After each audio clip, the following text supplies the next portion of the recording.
Jornal da Band no Mercado, hoje conversa com o pessoal do Ofebas, a gerente-geral do Ofebas, Patrícia Peixoto, e também a psicóloga Ana Laura Costa, um assunto muito interessante, que às vezes as pessoas não levam muito em consideração, mas tem que se levar sim.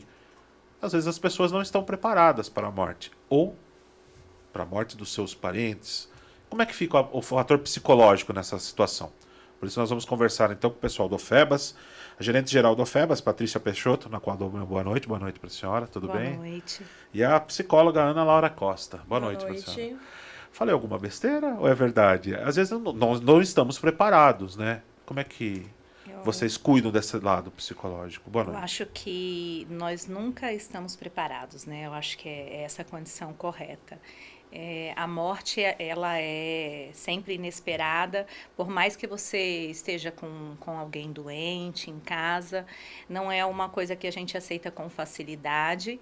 E entender também que é necessário o acompanhamento, né? E a busca de procurar alguém para auxiliar nesse processo é muito importante.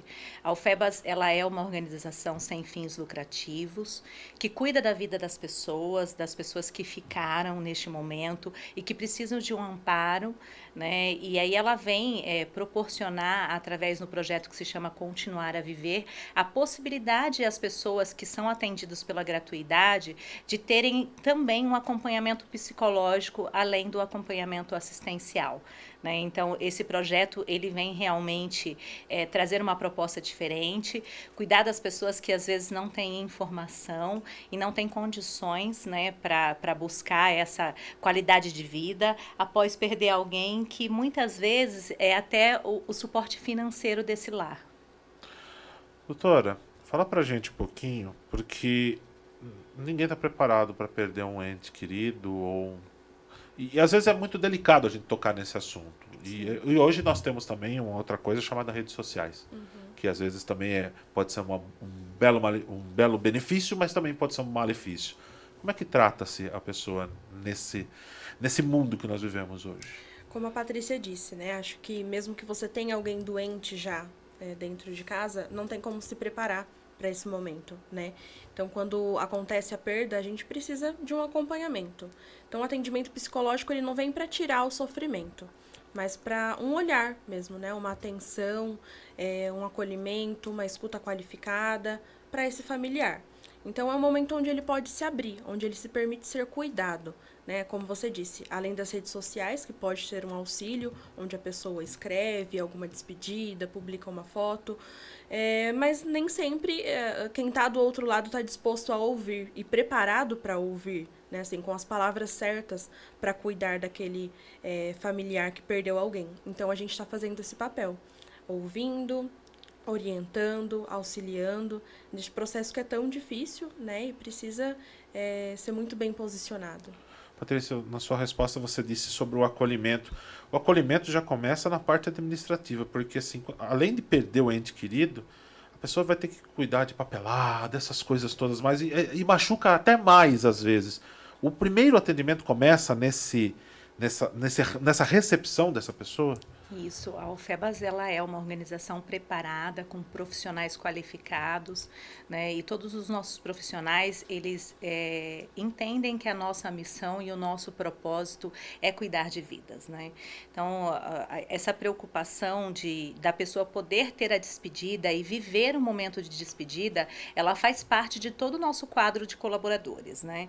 Então nós estamos ali para realmente atender aquela pessoa com acolhimento, né, de uma maneira a qual ela se sinta confortável, cuidar de toda a parte burocrática para que ela possa viver o momento dela, que é o momento de se despedir. Então, toda a nossa equipe é preparada para isso. No momento do primeiro atendimento, essa nossa equipe que está ali, que faz o primeiro acolhimento à família, ela já é uma equipe que entende e que toma conta de toda a burocracia, né, para que a pessoa possa ir embora e voltar para se despedir do ente querido que ela perdeu. Doutora, às vezes a pessoa quando perde um ente querido, ela gosta de ficar afastada, gosta de sofrer sozinho, vai para um canto. Isso é bom ou é bom conversar com alguém?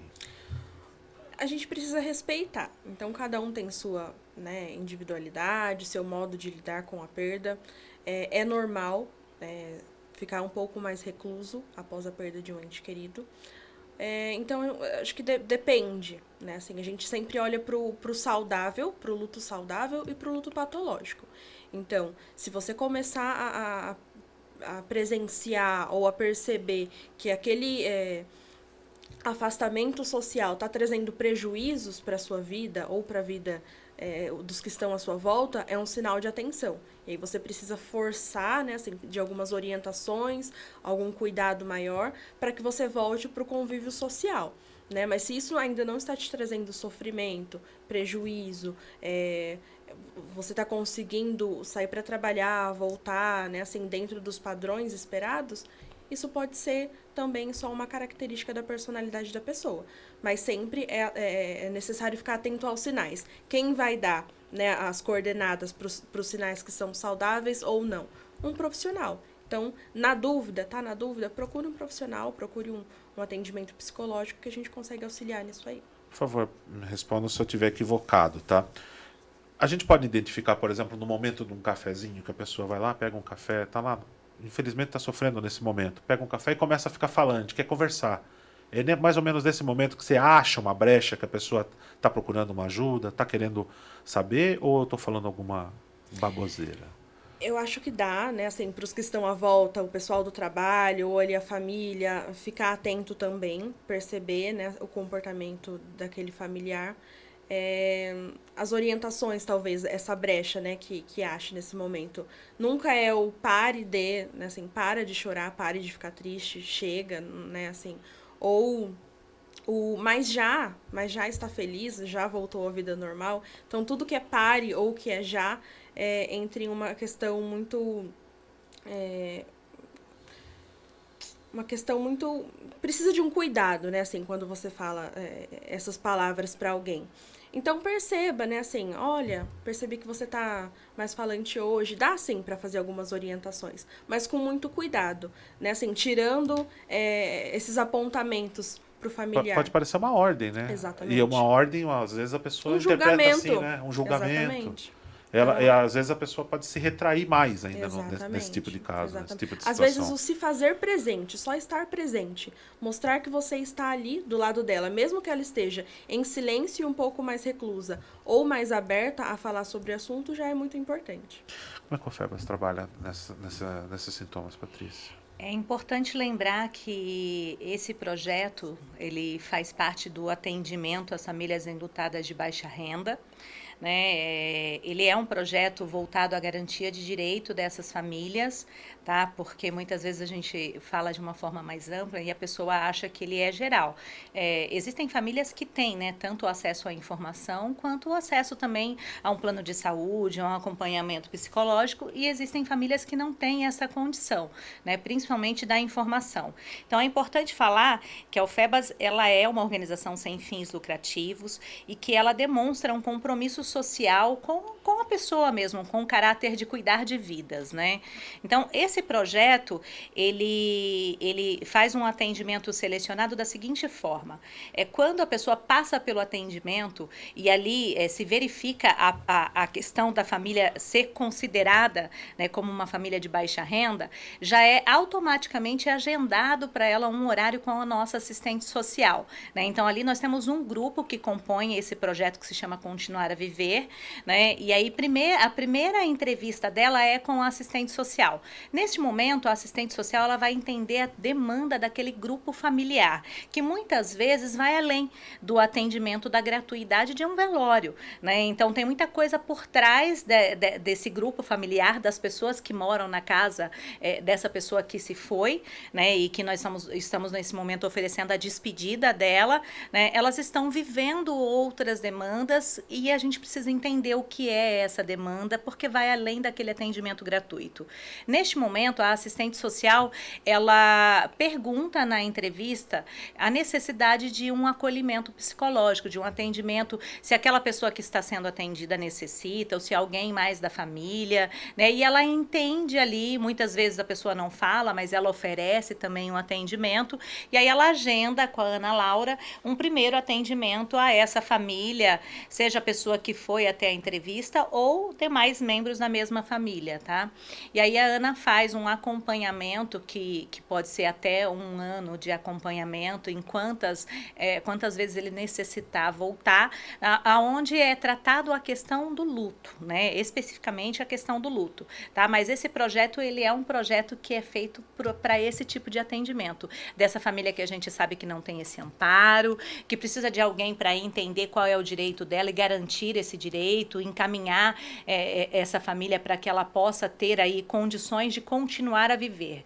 Então, e aí o acompanhamento psicológico é uma forma de dar a ela essa condição. Vou fazer uma pergunta um pouquinho aleatória. Da onde que surgiu continuar a viver? Porque o nome é bem sugestivo, né? Mas é exatamente isso. Então, eu perdi alguém e agora o que eu faço? Eu preciso continuar a minha vida, né? E como eu vou continuar a minha vida se eu tenho problemas financeiros, né? Se eu tenho a questão psicológica, que parece que eu não consigo sair do lugar. Então, até onde realmente o sofrimento vai atrapalhar para que eu possa dar continuidade? Eu preciso viver, né? Então, é isso que a gente sempre fala, o cuidado com a vida das pessoas que ficaram. Eu não tenho o que fazer referente à pessoa que se foi, a não ser dar uma despedida digna a ela, né, para que as pessoas possam se despedir daquela história de vida, daquele legado que ela deixou. Mas e a pessoa que ficou? E essas vidas? Então, vamos continuar a viver. De que forma? Dando a elas assistência, né, dando a elas condições psicológicas e emocionais de continuar a viver. Tá certo. Doutora, tem alguma experiência que a senhora pode compartilhar com a gente? Bom, é muito complicado, né? Até pela questão do sigilo, mas a gente vê, né, em algumas situações. Vou dar 2 exemplos aqui do que eu trouxe anteriormente, né? Que seria o luto patológico e o luto saudável, né? Do que a gente chama.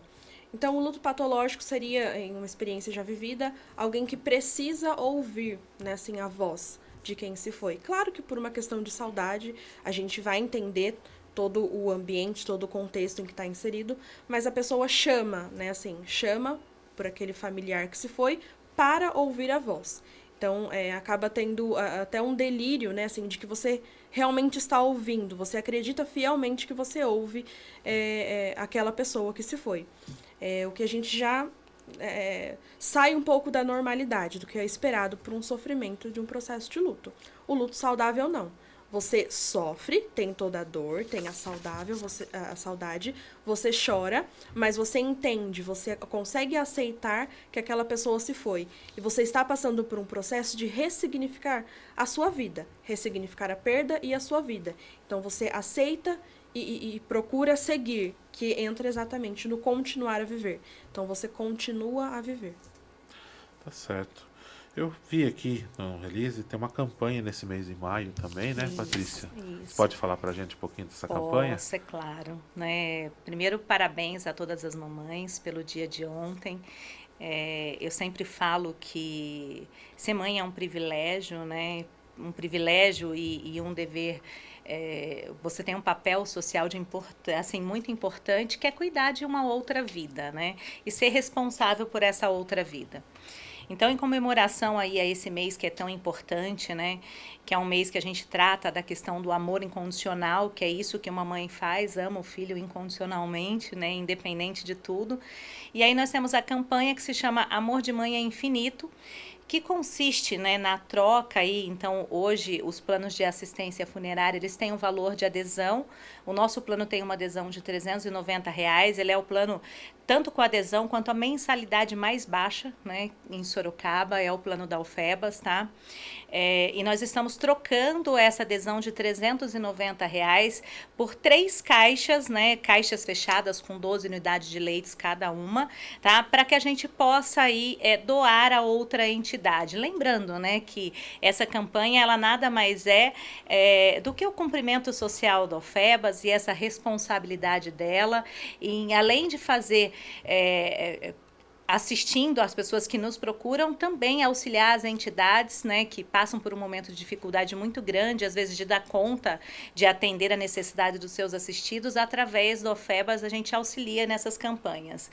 E aí a gente tem trabalhado nesse mês de maio, o Amor de Mãe é Infinito, né? E essa campanha é uma campanha onde você troca a adesão por 3 caixas, né? Eu vou repetir para poder o pessoal gravar aí. Por 3 caixas com 12 unidades de leite cada uma, né? Então, o valor da adesão passa a ser as 3 caixas de leite. Tá certo. Doutora Ana Laura Costa, obrigado pela sua presença Muito aqui. obrigada, Um bate-papo foi um prazer. engrandecedor. Fala de uma pessoa que usou bastante também, psicóloga. Acho muito legal, muito bacana, um assunto pertinente para o momento também. Parabéns e obrigado para a senhora. Muito obrigada. Patrícia, obrigado pela sua presença aqui. Parabéns pelo trabalho que o OFEBAS fez e vai continuar fazendo aqui na nossa cidade. Nós que agradecemos imensamente a oportunidade, né, de fazer parte aí da Sociedade de Sorocaba e Votorantim, podendo auxiliar as pessoas nesse momento que é tão delicado. Tá certo. Este foi mais um Jornal da Band no Mercado. Adriano Castor para o Jornal da Band.